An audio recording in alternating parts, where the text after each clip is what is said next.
Hello, my name is Reverend Dr. May Elise Cannon. Today is Tuesday, June 24th, 2025. Today is day 627 since October 7th of 2023.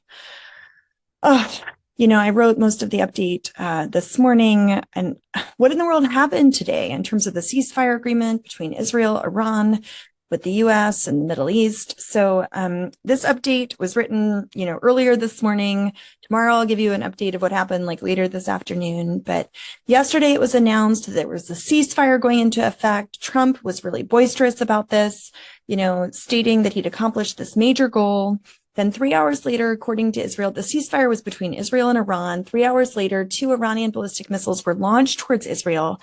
This was approximately 3 hours after the ceasefire was announced by Trump and that it went into effect. So Trump said 6 hours from now, there's going to be a ceasefire. There was fighting during those 6 hours. I got tons of alerts about Iranian attacks towards Israel and vice versa on my phone.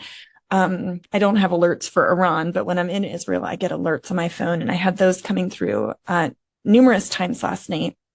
At the White House, Trump later described that attack as one rocket that didn't land. It was shot perhaps by mistake and it didn't land. So the ceasefire was announced and then it looked like it was broken. At one point, Trump said Israel is not going to attack Iran. Trump wrote this on Truth Social. He said all planes will turn around. They'll head home. They'll do a friendly plane wave to Iran. Nobody will be hurt. The ceasefire is in effect. Thanks for your attention to this matter. And then this morning at 10 a.m. East Coast time, Reuters reported there were explosions in Tehran, despite Trump's order that Israel stop their strikes. So it seems like there's a ceasefire. It was tentative.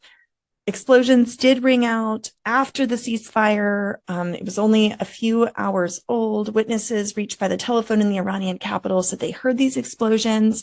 Then Trump rebuked Israel and Iran, showing anger, being critical of them, reserving his harshest criticism for Israel, who he said unloaded on Iran as soon as they come to a deal together. We basically have two countries, I'm going to say a bad word. We basically have two countries that don't know what the fuck they're doing, Trump said of both countries, each of which he accused of violating the ceasefire he announced the night earlier. He then warned Israel not to drop bombs. If so, you're doing this, a major violation. This is just in the last few hours, and it's not even an update, that I'm recording it late on Tuesday night. Okay. President Trump clarified he does not want a regime change. At least that's what he's saying. He told reporters that on Air Force One. He said, no, if there was, there was. But no, I don't want it. I'd like to see everything calm down as quickly as possible. Regime change takes chaos, and ideally, we don't want to see so much chaos. The Iranians are very good traders, very good business people. They've got a lot of oil. They should be fine. They should be able to rebuild and do a good job. They're never going to have nuclear, but other than that, they'll do a good job. Now, tomorrow, I will talk about the fact that there have been reports tonight that indicate that actually the nuclear capabilities were not destroyed the way that the defense folks and the Trump administration and President Trump thought they were. So we'll talk about that tomorrow. More than 600 people have been killed in Iran since Israel's initial attack, according to health ministers. 107 people were killed on Monday alone. And this was announced just today. The ministry in Tehran said 95% of the victims died at the scene of the attacks. Monday was the deadliest day of the conflict. At least 4 people were killed in an Iranian missile strike on a residential building in Israel, moments before the ceasefire was due to come into effect. So this must have been last night. Iranian state media reported that Israel also, their strikes killed other nuclear scientists that were senior. In a retaliatory attack aimed at sending a clear and explicit message to Washington, Iran did launch missiles at a U.S. airbase. I think I gave this update yesterday. This was near Doha. U.S. Central Command's air operations are based out of that airbase. There were no casualties or injuries. Qatari U.S. officials say all the missiles, nearly all of them, were intercepted. Trump called the attack, quote, very weak. He thanked Iranian officials, listen to this, to giving the U.S. direct early notice of the attack. Iranian officials confirmed that Iran gave advance notice of the attacks as a way to minimize the casualties. The way that translates, I mean, I'm not a war expert or anything, but that translates to say Iran had to counterattack because the U.S. attacked their nuclear assets, but they don't want a war with the U.S. So they're going to tell the U.S., they're going to tell Qatar, they're allowing Qatar to intervene. So it looks like they're retaliating. They fired 12 missiles at us. They tell us they're going to do it. Like it's war games, right? Qatari officials confirmed earlier today its airspace reopened. So let's be clear. Iran does not want a war with the U.S. Qatar maintains security cooperation with Iran. In addition, I don't know this for a fact, but I presumed before it even came out publicly that Iran had told the U.S., I presumed Iran had absolutely told Qatar that this was going to happen.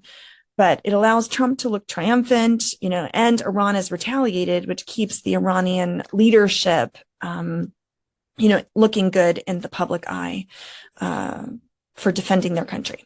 Okay, for example, Qatar also intervened on behalf of the Trump administration and persuaded Iran to agree to the ceasefire deal with Israel. So we know Qatar is right at the center of all this. I want to shift gears. I don't have updates on Gaza today, which I should. I'll focus on that significantly tomorrow. But I do want to say the shipping giant, I don't know how you pronounce the name, Maersk. We see them all the time. These are those big containers, Maersk. Maersk, they cut their ties with companies that do business in Israeli settlements. This is a huge deal. Human rights activists have said the move sends a strong message to the global shipping industry. They're divesting from companies investing in illegal settlements in the occupied West Bank. This decision just came on Monday after months of sustained pressure from pro-Palestine activists who've demanded that the behemoth shipping and logistics company cut ties with companies profiting from Israel's occupation of Palestine. In the U.S., the House Foreign Affairs ranking member, Greg Meeks, he's from New York, is introducing his own war powers resolution that would direct Trump to remove U.S. armed forces from hostilities against the Islamic Republic of Iran. So that's moving forward. Also, Jim Himes, Adam Smith, they're on the House Armed and Intelligence Committees. They reportedly also have sponsored that. Middle East Monitor reported something I wanted to call to your attention. A recent study by a researcher, Yaakov Garb. I believe he's Jewish or Israeli. I don't know that for a fact, but his name sounds to be published on the Harvard Dataverse. This was announced today that there was a report from Harvard that was saying that there are more than 377,000 Palestinians that are unaccounted for in humanitarian areas. They're saying that there's this data that reveals a decline in the population of the Gaza Strip from 2.2 million to 1.85 million. This is within Gaza's 3 humanitarian zones compared to the pre-war population that was about 2.227. That's why we typically say 2.3 million. Okay. Now, according to this study, by Dr. Garb, 377,000 Palestinians are unaccounted for. These missing individuals are not merely statistical discrepancies. They include civilians in North Gaza, subjected to the most intense bombardment, residents of Rafah's decimated eastern district, families trapped in complete communication blackouts, those killed in attacks, and those buried under the rubble. And so one of the questions we've been talking about at Churches for Middle East Peace is, why are we not hearing about 377,000 Palestinians who've disappeared? We don't know where they are, right? And there's a few things to know about this. One, this is not really a Harvard report. Harvard Dataverse is just data that can be posted by scholars, and they can be individual scholars. Now, it can be great data or bad data. So I think that's important to know. 2, it's an online data repository, Harvard Dataverse, where you share, preserve, cite, explore, analyze, research data, but it's open source for data sharing. So it doesn't mean it's good data. It's not necessarily peer reviewed, etc. So that's important to know. 3, the scholar seems pretty darn credible to me. Yaakov Garb, he's a professor of interdisciplinary environmental research at Ben Gurion University. Now it's of the Negev Negev is in the desert. So he's not in the metropolitan hub of, Ben Gurion University in Tel Aviv or, Jerusalem or whatever, other locations they have. But in the Negev, he's been there for 6 years. His PhD is from UC Berkeley, another pretty good school. He also was a lecturer at Brown, Ivy League. You get my point. I don't think he's, a hack. But I think it's really important that we look at things like this. This was Middle East Monitor that reported this, and ask the question, why are we not talking about this? We should be talking about it, but we shouldn't be saying Harvard came out with this report about this. I think that's also irresponsible. And I think it hurts the work of the researcher, right? So where are these missing 377,000 Palestinians? And there are other analysts and other reports that would say they've been killed. They're under the rubble. They're unaccounted for. Or they've been taken to Israeli prisons. So God have mercy. I wanted to call that to our attention. That is an update for today. May God go before us. May we continue in our efforts towards peace. In the name of Christ. Amen.